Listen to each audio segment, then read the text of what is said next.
Wellman TV. Alexander Tomas. Kabanata 421. Pagkaraang sawayin ng stewardess, tinitigan ng lalaki si Alexander sa pagpapakumbaba ng paraan at sinabi sa tono ng pag-uutos, "Narinig mo ba ako, bata? Wala akong pakialam kung ano ang nangyari. Ginugulo mo ang asawa at anak ko, lumuhad ka at humingi ng tawad. Kung hindi, ipapakita ko sa iyo kung ano ang mangyayari kung sasaktan mo ang mga Hudson." Ang mga Hudson ng Troits County. Hindi napigilan ng ilang pasahero sa paligid. Asked in alarm. Napasulyap ng tingin ng lalaki sa nakamasid at matagumpay na tumango. Tama iyan. Ako si Elijah Hudson ng Troits County. Namangha ang lahat nang ihayag niya ang kanyang pagkakakilanlan. Siya ang pangalawang tagapagmana ng kapalaran ni Hudson, Elijah. Nabalitaan ko na mula sa pamilyang Hudson at pinuno ng Black Tiger League.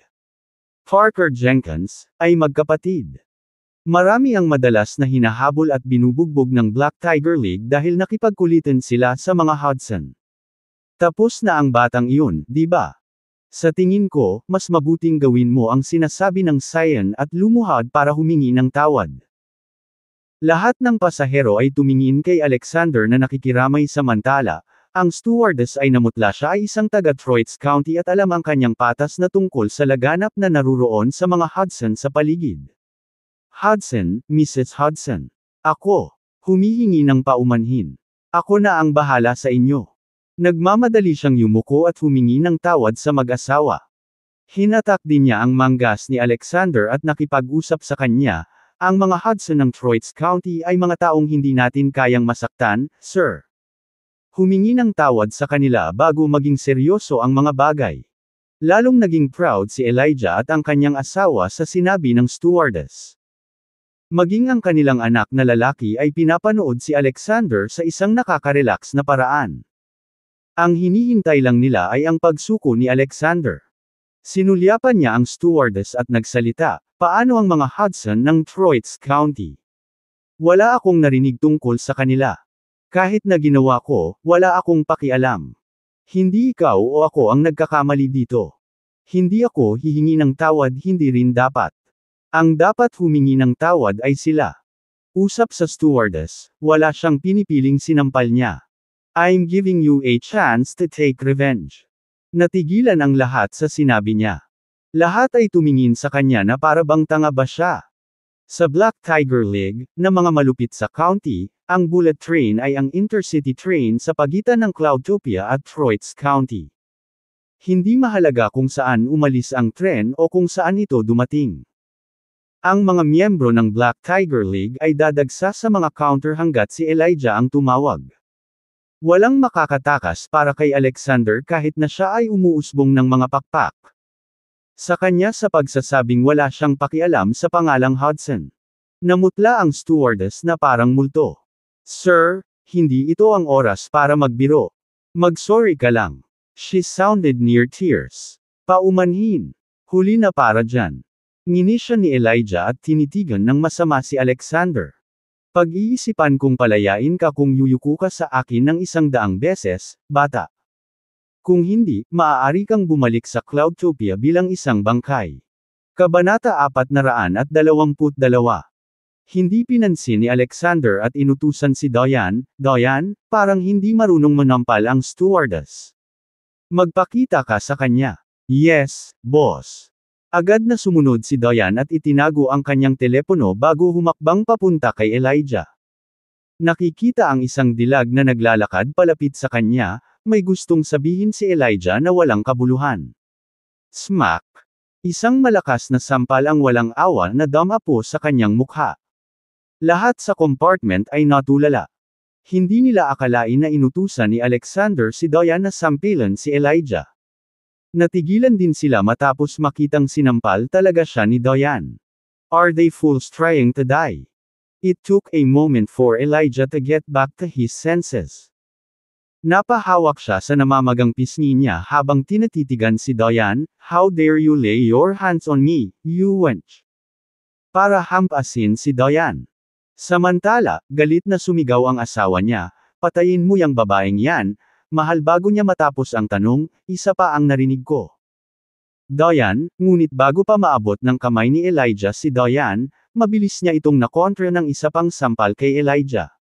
Lupa at iniluwa pa ang dalawang dagwang molar ng ngipin. Kunin mo na. Ilabas mo ang anumang nakakulong na nararamdaman mo tulad nito. Lumingon si Dayan at tumingin sa stewardess. Huwag kang mag-alala. Ito ay isang pagkakataon na ibinigay sa iyo ng Dragon King, at hindi mo kailangang bayaran ang halaga para dito. Ang stewardess ay patuloy na umiiling na parang takot na USA. Bagamat hindi niya maintindihan kung bakit hindi sineseryoso ng lalaki at babae sa kanyang harapan ng pamilya Hudson, alam niya pa rin na hindi niya kayang masaktan ang pamilya Hudson bilang isang ordinaryong tao.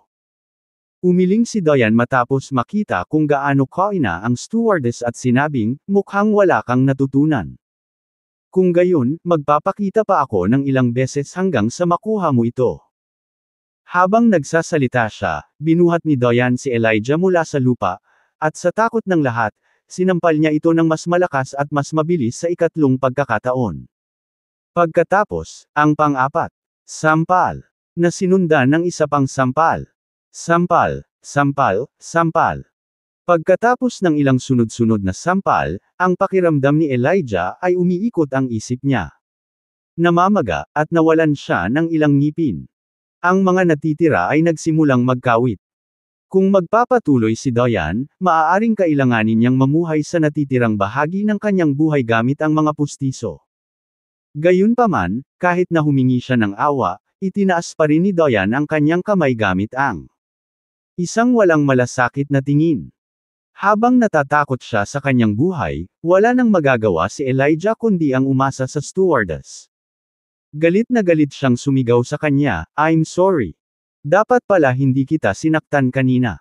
Kasalanan ko ito. Kasalanan ko ito. Pakinggan mo sila at sampilan mo lang ako.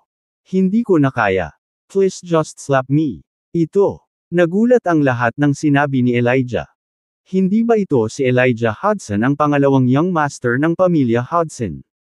Hindi ba siya dapat ay kahanga-hanga at makapangyarihan? Pero ngayon ay binugbog siya ng isang babae. Hanggang sa hindi siya makagalaw at nagmamakaawa sa stewardess na sampilan siya. Nasaan ang kanyang dignidad o moral na integridad? How shameless! Kabanata 423. Papayuhan ni Elias ang mga nanunood kung alam niya kung ano ang iniisip nila.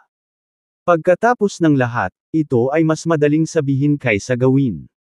Si Dayan ay maaaring mukhang isang banayad, inosenteng kagandahan, ngunit siya ay isang nangungunang mandirigma na ang mga suntok ay ilang beses na mas nakamamatay kaysa sa isang lalaki. Mas gugustuhin niyang sampilan siya ng 2 beses ng stewards kaysa makatanggap ng isang suntok mula kay Dayan. Batay sa naunang pananakot ng babae, lumalabas na hindi niya hahayaang magpahinga ang usapan hanggat hindi ginagawa ng stewardess ang iniutos sa kanya. Kung magpapatuloy ang sitwasyon, maaaring hindi makaligtas si Elijah hanggang sa Troitz County. His heart hammered in his chest as he considered his options. Nang mapansin ni Elijah ang papalapit na kamay ni Dayan, sinigawan niya ang stewardess, ano pa ang hinihintay mo? Bigyan mo ako ng 2 malakas na sampal. Huwag kang mag-alala, ako ang nagpapagawa sa iyo. I promise walang mangyayaring masama sa iyo. Bilasan mo. Bibigyan kita ng 10,000 dolyar. Hindi, maghintay. 20,000. Hindi, 2,000,000 dolyar. Kung sasampalin mo ako ngayon, bibigyan kita ng 2,000,000 dolyar. Sa kabila ng kaakit-akit na alok ni Elijah, same time na umiling ang stewardess dahil natatakot siyang kumilos. Nang masaksihan niya ang pag-alinlangan ng babae, nagalit ang lalaki, dala ng pangangailangan niyang mabuhay. Pinandilatan siya nito at sumigaw, hinihiling kong sampilan mo rin ako ngayon. Gawin mo. Stop shaking your head, or else, I swear that I'll kill your family when we reach Troitz. Nagulat ang stewardess sa kanyang mga pananakot. Naikuyom niya ang kanyang kamao at huminga ng malalim. Bilasan mo, sampilan mo ako. Udyok ni Elijah, namumula ang kanyang mga mata. Hindi niya inasahan na kailangan niyang pilitin ang isang tao na suntukin siya. Sa wakas, nagpa siya ang mga stewards na sundin ang kanyang mga tagubilin. Nanginginig siyang lumapit sa kanya, itinaas ang kanyang kamay, at huminga ng malalim na sinampal ng 2 beses ng lakas ni Elijah. Sige, sa wakas ay nagsalita si Doyan, na kanina pa tahimik. Nakahinga ng maluwag si Elijah nang bitawan niya ang kwelyo nito. Gayunpaman, sa pag-aakalang tapos na ang pagsubok, lumingon si Doyan at malamig na sinabi, nangako ka na bibigyan mo siya ng $2 milyong kapag sinampal ka niya. Igagalang mo ba ang iyong mga salita? Muling natakot si Elijah hanggang sa kanyang sapatos nang masalubong niya ang nagbabantang tingin ni Doyan. Oo, definitely, nauutol niyang sabi. Sa kabila ng kanyang damdamin ng kawalan ng katarungan, natatakot siyang ipahayag ang mga ito sa babae. Nang tumayo si Doyan at tinitigan siya, nataranta ang lalaki. Napagtanto niyang pagkaraan ng ilang sandali na hinihintay niyang ilipat ang pera sa stewardess. Masunurin niyang ginawa, natatakot na harapin ang galit ni Doyan. Pagkabalik sa kanyang upuan, si Elijah nagsimulang mag-text sa mga tauhan niya. Naisip niya sa frustration, I swear I'll make Alexander and Doyan pay for their actions once we reach Troitz. Alexander dismissed Elijah H's insignificant attempts to harm them. Sa isang sulyap lang ay masasabi na ni Doyan ang pinagkakaabalahan ng lalaki. Inilabas din niya ang kanyang telepono at nag-text sa isang tao. Sa wakas ay dumating ang tren sa Troitz County pagkatapos ng 40 minuto. Nakita ni Alexander ang isang grupo ng mga lalaki na nakatingin sa kanila ng masama habang papalapit sa labasan. Mukhang matagal na nilang hinihintay ang pagdating ng dalawa. Gayunpaman, hindi bumagal sina Alexander at Doyan at kumpiyansa silang naglakad patungo sa labasan. Nak-corner sila ng mga lalaki sa labas ng labasan, gaya ng inaasahan. Ang pinuno nila ay isang matangkad, matipunong kalbo na lalaki na may kilalang jade ring. Kabanata 424. Nang makita ang kalbong lalaki, si Elijah, na naglalakad sa likuran ni Alexander at Doyan, ay masayang sumugod. Paul, dito. Nagdilim ang mukha ng ibang pasahero nang makita ang kalbong lalaki. Si Paul Lucas. Yung lalaking may gintong singsing. Paul. Isa sa mga pinuno ng Black Tiger League. Subordinate ni Parker. Hindi ko akalain na pupunta siya dito para kay Elijah. Mapahamak ang lalaki at babae na iyon. Namumuno si Elijah sa county ng Troitz. Hindi siya makakaranas ng anumang kahihiyan. That guy is doomed. All of a sudden, napatingin ang mga tao kay Alexander at Doyan na may simpatiya. Mr. Hudson, sila ba ang bubuli sa'yo? Sabay turo kina Alexander at Doyan, napangisi si Paul, oo nga. Lumingon siya at pinandilatan sina Alexander at Doyan ng may sama ng loob. Mga bastos. Sinampal mo ako ng maraming beses at pinahiya mo ako sa harap ng maraming tao. Babayaran kita ng 1,000 beses ngayon. Ngumisi si Elijah. Walang tumulong sa kanya sa tren ngayon, at hindi siya nang ahas na lumaban. Gayunpaman, pagdating niya sa county ng Troitz, nagbago ang lahat. Noon din, nginisyon din ng asawa at anak ni Elijah sina Alexander at Doyan. Nginitian ng asawa ni Elijah si Doyan. Paul, kayang lumaban ang babaeng ito. Hayaan mo muna siyang ibaba ng mga tauhan mo. Kunin mo silang lahat. Ayaw ni Paul na mag-aksaya ng oras mula nang dumating ang kanyang mga tauhan. Gumamit siya ng kamay gamit ang gintong singsing. Mahigit 40 lalaki ang umungal at sumugod. Nililigawan mo si Alexander at mahinahon na ibinulong ang kanyang mga manggas. Gayunpaman, bago siya gamulong, narinig niya ang sipol ng pulis sa kanyang mga tauhan na tigilan, at sila ay tumigil maayos na linya, na para bang sila ay mga sundalong handang siyasatin. Ano? Ano ang nangyayari? Lahat ng mga pasahero ay natigilan. May VIP ba sa tren na kasama namin? Ang sumulpot sa harapan nila. May mga mataba, may payat, may matangkad, at may maikli. Lahat sila ay may iba pang figura, ngunit lahat sila ay nakasuot ng mga suit, at ang kanilang buhok ay maayos. Lahat sila ay may dominanteng aura. Oh, my God! Hindi ba't si Mr. Stevenson, Chief of Police ng Police Headquarters sa Troitz County? Bulalas ng isang tao. Napatingin ang lahat sa direksyon ng boses. Dahil doon, may sumigaw muli. Ang Ang taong nakatayo sa tabi niya ay ang Secretary General, at ang lalaki sa harap ay si Mr. Oakley, ang gobernador ng Troyes. Natahimik ang lahat. Nagulat sila. Ang mga lalaking ito ay mas makapangyarihan kaysa sa isa't isa. Ang kanilang mga desisyon ay maaaring makaapekto sa kabuhayan ng maraming tao. Tanging isang malaking pagkakataon lamang ang makakatipon sa lahat ng mga lalaking ito upang magkasamang pumunta sa istasyon ng tren. Dagdag pa rito, daan-daang pulis ang nakahilera. Tiyak na sinasalubong nila ang isang VVIP. Nang makita ang eksena sa harap nila, nakaramdam ng kaunting takot sina Elijah at Paul. Gaano man sila kadominant, hindi sila nang ahas na gumawa ng anuman sa harap ng 12-dosenang malalaking putok at daan-daang pulis.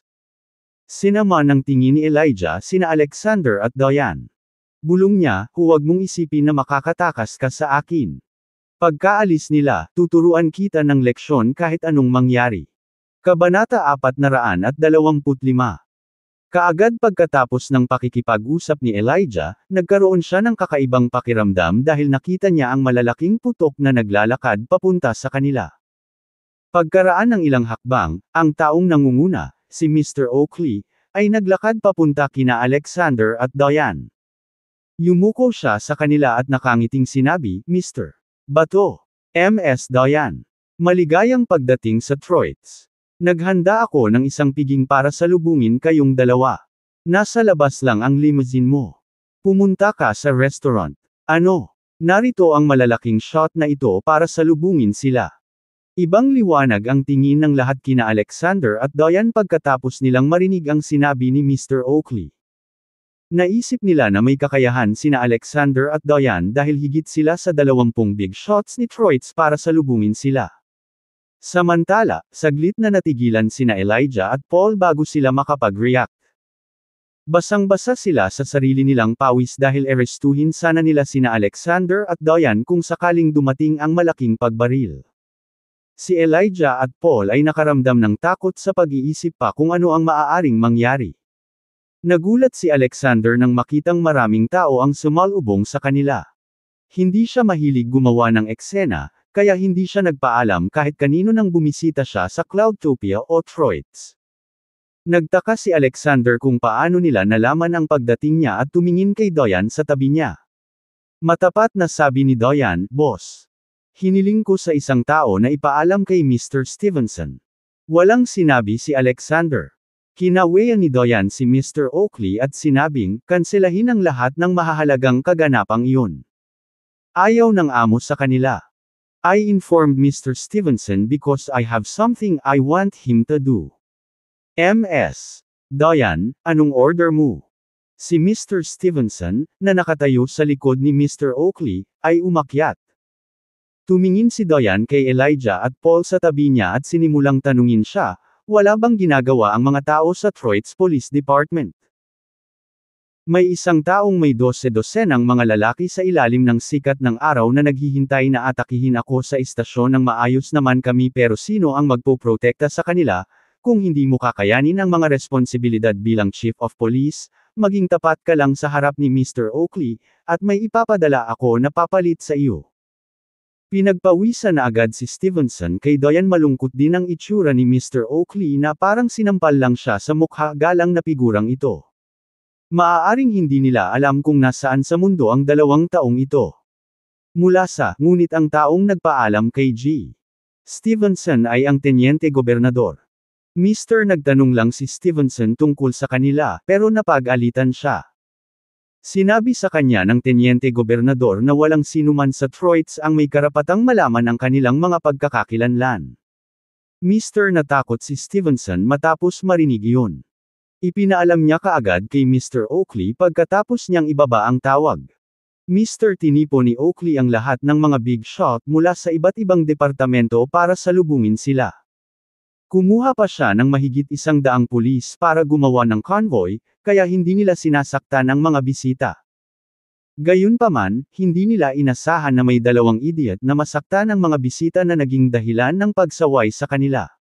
Lalagyan ng nobela. Kabanata 426. Agad namang humingi ng tawad si Mr. Stevenson, kasalanan ko kung bakit ko pinahintulutan na mangyari ang ganoon kay Troitz.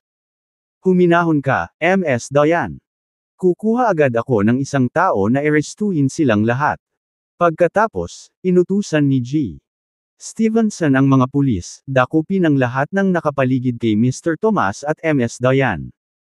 Lalo na yung dalawang lalaking nangunguna. Oo, Chief. Mahigit 100 pulis ang sabay-sabay na rumspond. Sinugod nila sina Elijah at Paul na may mga baton at posa sa kanilang mga kamay. Nagulat si Paul. Nangangatwiran siya, Mr. Stevenson. Hindi kami pumunta dito para kay Mr. Nagkamali kami. Oo, nagkamali kami. Namutla ang mukha ni Elijah. Hindi man lang siya makapag-isip ng maayos. Nagkamali ka. Sa tingin mo ba tanga ako? Sinabi ni Stevenson ni Mr. sa isang mahigpit na tinig, alihin sila at kunin sila. Oo. Tumugon ang mga opisyal at ibinaba sina Elijah at Paul. Nang umalis sila, nakangiting nagtanong si Mr. Oakley, Mr. Bato. Ms. Diane. Kung mayroon ka pa ring hindi nasisiyahan tungkol kay Troitz, mangyaring ituro ito sa amin. Gagawin namin ang mga positibong pagbabago hanggang sa masiyahan ka. Hindi siya pinansin ni Alexander. Di nagtagal, sinabi ni Diane, iyon lang para sa araw na ito. Mr. Oakley at Mr. Stevenson sa wakas ay nakahinga ng maluwag.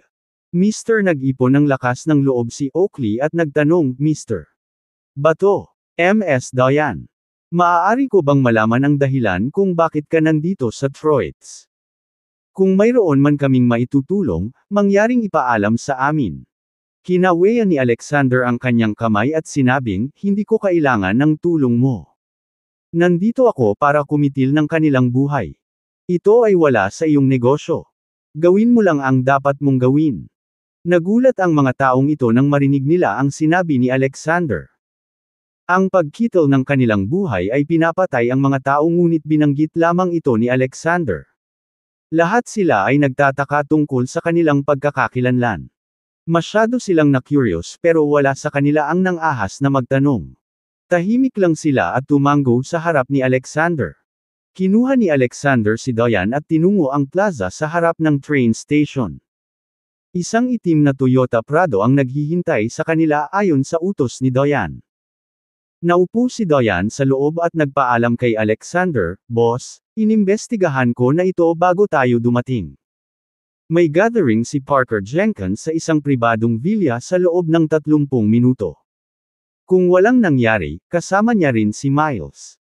Malapit na, diretso na tayo sa villa, casual na sabi ni Alexander. Oo, boss. Pinaandar ni Diane ang sasakyan at nagmaneho papunta sa villa. 20 minutes later, nakarating na sila sa parking lot ng Pine Villa na punong-puno ng mga magarang sasakyan. Ayon sa impormasyon ni Diane, ang pagtitipon na ito ay inorganisa ni Parker. Tanging ang mga mayayaman at makapangyarihang tao nang inimbitahan si Troitz. Gayunpaman, wala sa mga iyon ang mahalaga kay Alexander. Nandito siya para maghiganti kina Parker at Miles. Alexander. Habang naglalakad sina Alexander at Diane papunta sa entrance ng villa, may narinig silang gulat na boses mula sa likuran nila. Kabanata 427. Lumingon si Alexander at nakitang ang sumigaw sa kanya ay si Alex. Siya ang pangalawang nakatatandang kapatid ni Naomi. Sa tabi niya ay nakatayo ang kanyang ama, si Robert na tiyuhin din ni Naomi. Nang makita si Alexander, naramdaman ni Robert at Alex na parang nakita nila ang kanilang kaaway. Ninakaw ni Alexander ang limelight sa pagtitipon ng pamilya Fuller noong nakaraan at dahil sa kanyang hindi sinasadyang pagbisita, ang mga kontrata sa negosyo ay winikasan ni Adam. Si Adam ay nagmula sa pamilyang Curry na isa sa 4 na pinakamalaking angkan sa Cloud City.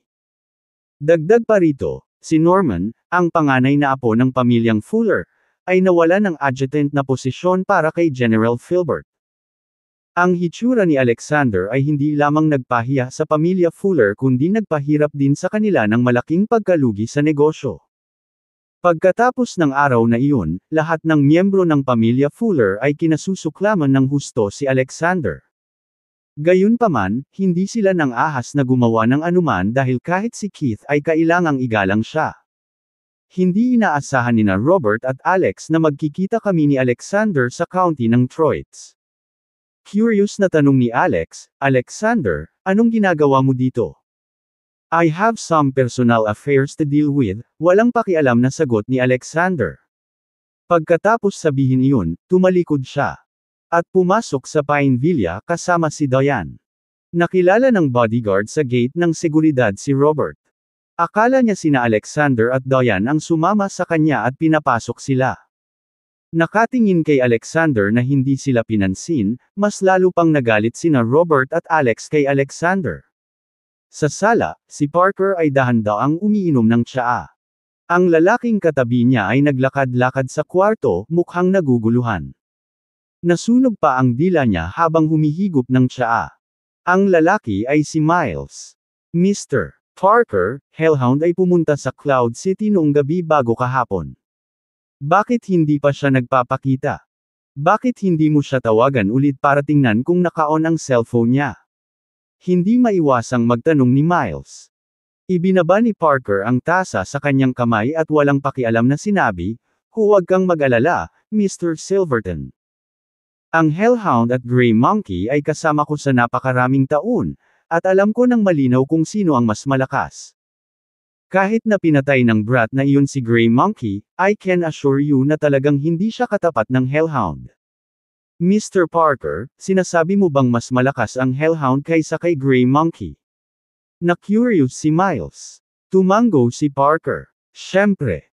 Ang Hellhound ang pinakamalakas sa lahat ng nasasakupan ko.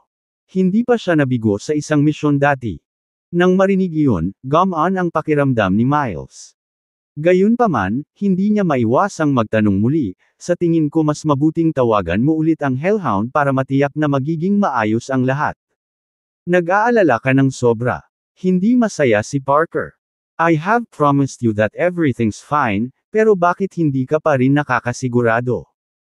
Ang Hellhound ay malazwa. Palagi siyang tumatambay sa bar kasama ang kanilang dilag bilang gantimpala sa kanyang sarili matapos ang isang gawain.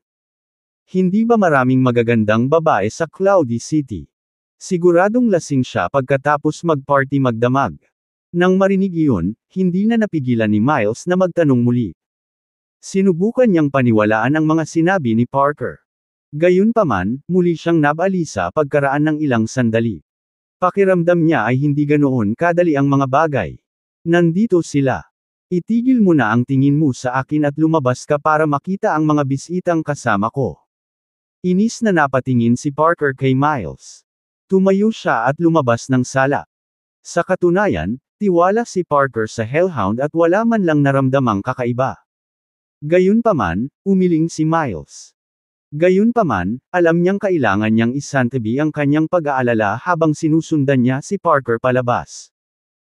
Sa kaibuturan ng kanyang puso, tiniyak ni Miles sa kanyang sarili na nagtagumpay man ang Hellhound o hindi maglalakas loob si Alexander na pumunta sa teritoryo ng Black Tiger League para patayin siya. Hanggat nanatili siya kay Parker, ligtas siya. Kabanata 428. Ang bulwagan ng banquet ay puno ng mga panauhin na may maayos na pananamit na nasa grupo ng 2 at 3 na masayang nag-uusap. Siyempre, higit pa sa paghanga sa kapwa nila bisita na magaganda at tinitingnan ang pinakamasarap na alak sa buong mundo, naroon din ang mga sosyalistang ito upang palawakin ang kanilang sariling lipunan. Sa kanilang pinakamaganda. Karamihan pa nga sa kanila ay maagang pumunta sa venue para ipakita ang kanilang paggalang kay Parker. Pagkakapasok sa hall, naglakad-lakad si Alexander at Diane saglit ngunit hindi nila mahanap sina Parker o Miles.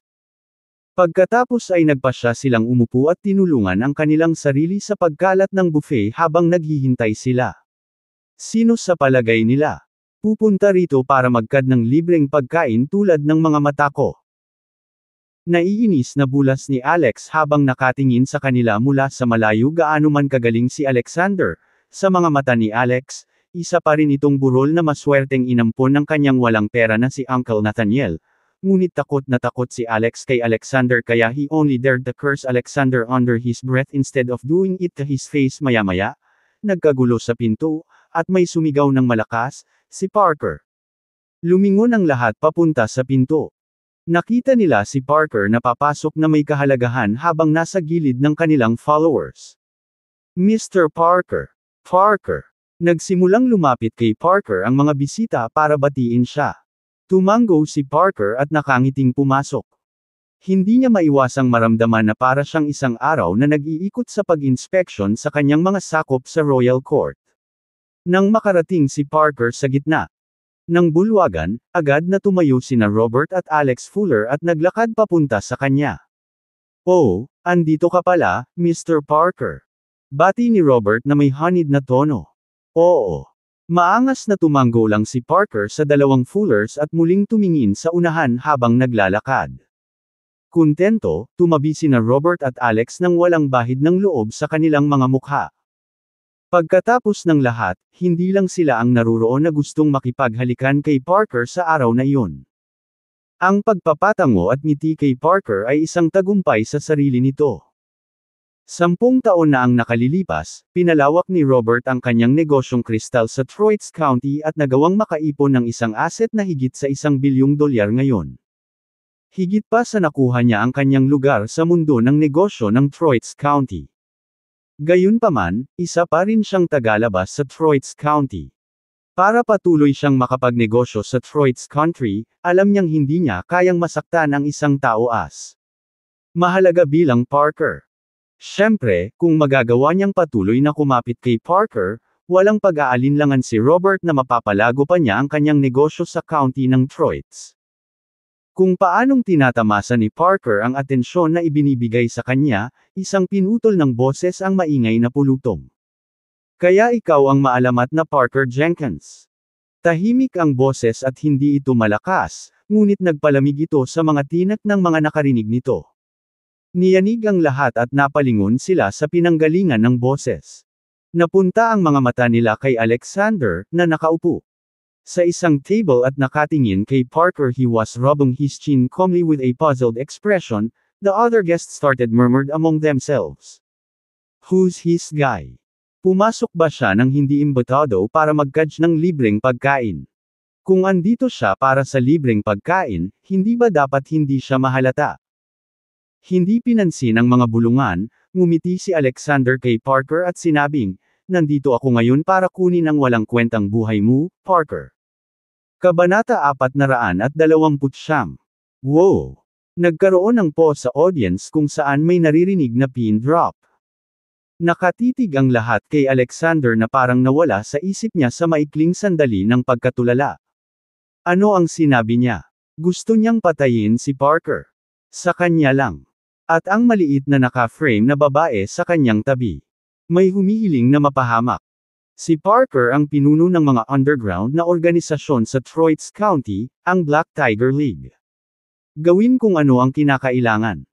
Ang Black Tiger League ay mayroon ding libu-libong kalalakihan na kumokontrol sa mga pangunahing nightclub sa loob ng county.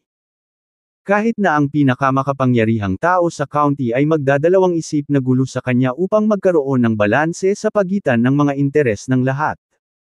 Sina Robert at Alex ay kinuha na gulat sa sinabi ni Alexander noong una bago sumili ang isang mapait na ngiti sa kanilang mga labi.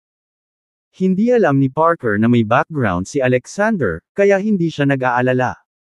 Sighed at nagdedeklara na papatayin niya si Parker sa harap ng maraming nanunood. Parker granting him mercy. Parker glared at Alexander and was just to blow his top off nang si Miles Silverton, na nasa tabi niya, ay sumigaw, "Alexander Tomas yan." Hanem. Nagulat si Parker, hindi niya inaasahan na papasok si Alexander sa county ng Troit's. Kung narito si Alexander na walang gasgas sa kanya, ibig sabihin, ang Hellhound ay. Namutla si Parker nang maisip siya. Hindi mo ba siya nakilala habang nasa Cloudtopia? Ngumisi si Alexander bilang tugon. Ginawa ko. Nakipagdeal ako sa kanya kahapon. Dapat ay nakasama niyang muli ang kanyang kapatid sa impyerno. Ikaw. Ang mukha ni Parker ay nagkaroon ng iba't ibang kulay. Hindi niya akalain na ang Hellhound, ang kanyang pinakamakapangyarihang underling, ay mahuhulog sa ilalim ng kamay ni Alexander. Parehong Grey Monkey at Hellhound ay kailangang-kailangan ng mga asset na nagbigay sa kanya ng kanyang kasalukuyang katayuan at pinahintulutan ang Black Tiger League na kung ano ito ay ngayon na pananatili kasama ang dalawang magkapatid sa bahay. Ngunit, si Alexander ay maayos na pinatay silang dalawa. Man, is you. Tunay na walang sinuman sa Black Tiger League ang makakalaban sa iyo. Tinitigan niya ang nanghihimasok, na kumikislap sa kanyang mga mata ang mga butil ng malamig na bakal, sa kasamaang palad para sa iyo, sumakay ka sa aking lungga kasama ka, at kaninong hukbo. Bilang regalo sa parehong Grey Monkey at Hellhound. Palihim na pinindot ni Parker ang isang button sa isang button. Siyempre, hindi nakaligtas sa mga mata ni Alexander ang aksyon. Si Alexander ay tumawa ng walang pakialam. Huwag kang ganyan. Hindi ka man lang ba nag-aalala na may gagawin ako sa iyo bago dumating ang mga nasasakupan mo? Siguro tigilan mo na yung mga kalokohan mo. Bibigyan kita ng pagkakataong tawagan ang iyong mga kampan. Tawagan silang lahat sa Pine Villa. Ako na mismo ang hahawak sa kanila.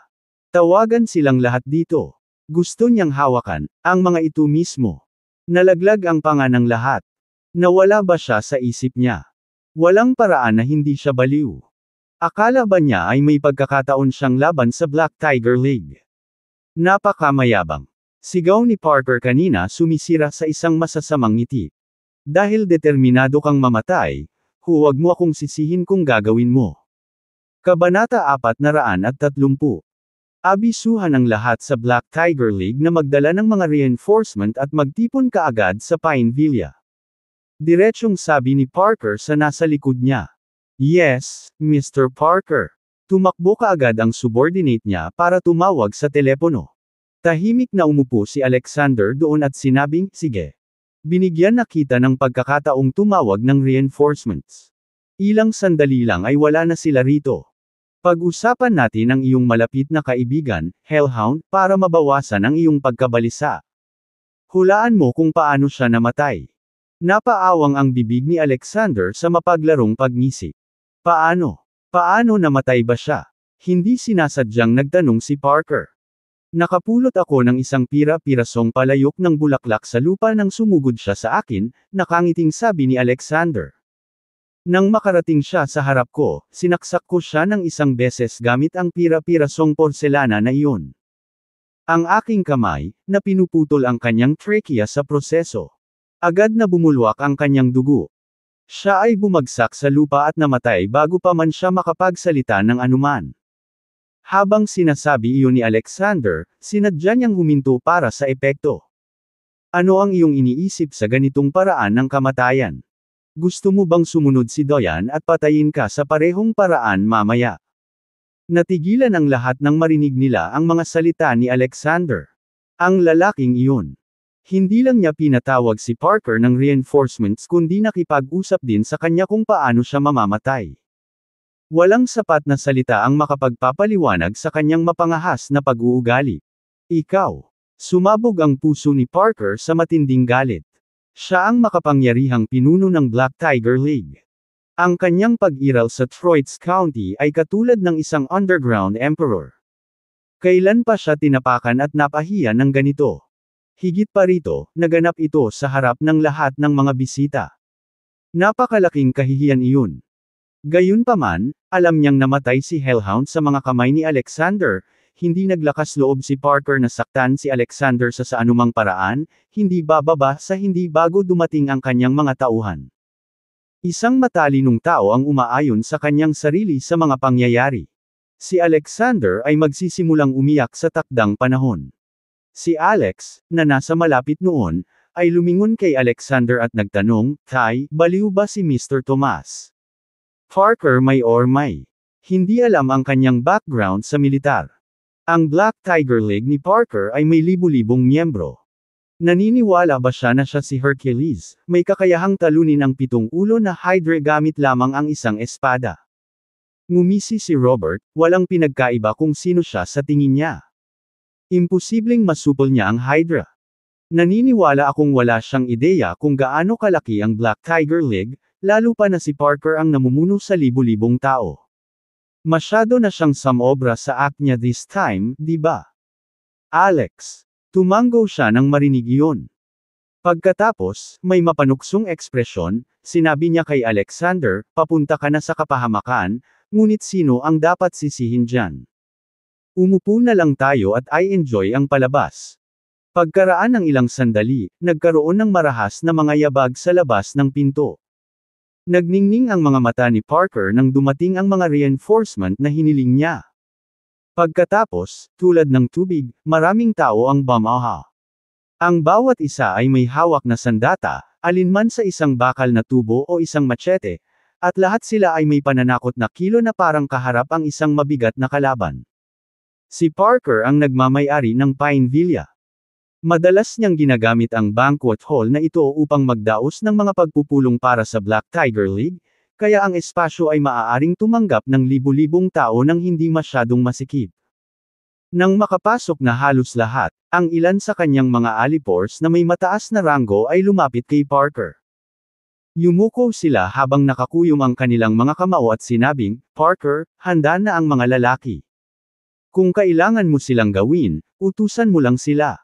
Tumingin si Parker sa karamihan ng mga tao at agad na gumaan ang pakiramdam. Diretso niyang itinuro sina Alexander at Diane at nag-utos, patayin ang lalaki at babae na iyon.